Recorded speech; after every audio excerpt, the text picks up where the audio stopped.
you're able to use your bandsaw to cut your own lumber. For example, I'm going to go ahead and take this log and cut it into some small boards. When doing that, you want to make sure you're using a blade that's about as wide as your bandsaw can take, as well as making sure that you have just a few teeth. In this case, I think it's 1.5 teeth per inch, with these wide gullets between the teeth to be able to go ahead and clear out lots of wood at once. You're not trying to get the smoothest cut, you're just trying to get a nice cut that'll work through large sections of wood. However, if you try to cut a log like this, nothing is supporting the bottom side between the blade and the table, and the board will try, or the log will try to twist down, and it will jam up and ends up a dangerous situation, can easily damage your blade, can damage your bandsaw, and more importantly to know, it can damage you.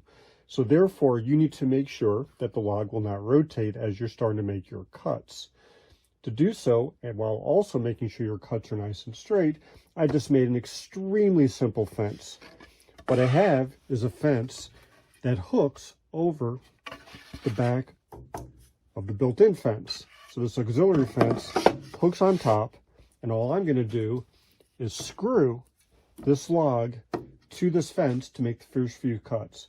Once I have a few cuts and a nice flat surface, I'll be able to unscrew and I won't need this auxiliary fence anymore.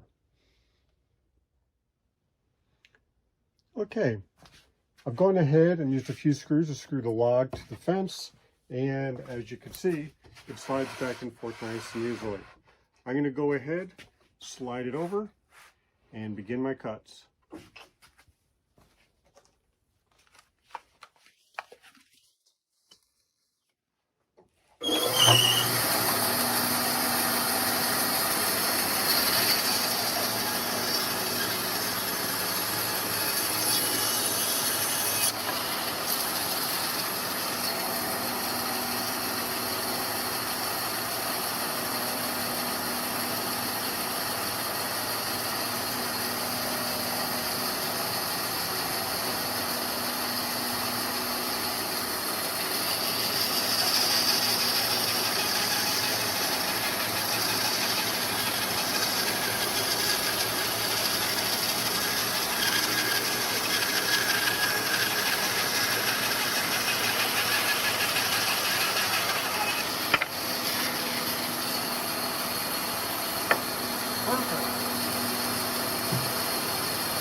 Now that I've gone ahead and cut through about half the board, I'm going to go ahead and unscrew it. It's really important to get this unscrewed before you end up reaching where the screws are when you make the cuts, and I'll make a few other cuts taking advantage of the flat side of the log.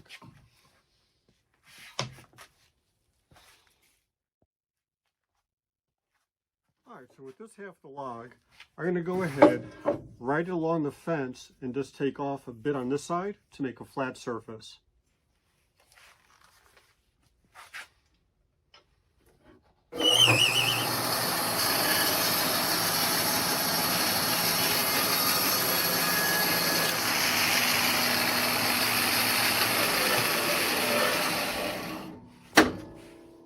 Now that I have the flat surface, I'm able to use that to ride along the bottom of the table, and I can use my fence.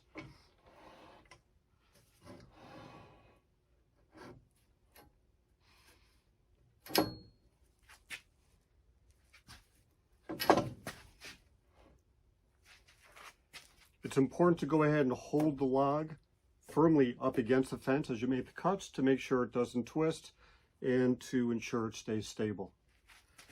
Always have a push stick handy. In this case, I'll use a piece of the log here to be able to help you push it through the rest of the log as you're going past the blade.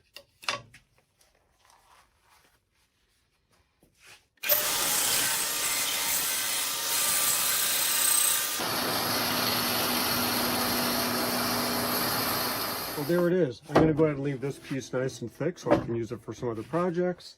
And I've got these other boards which I cut at 1 inch.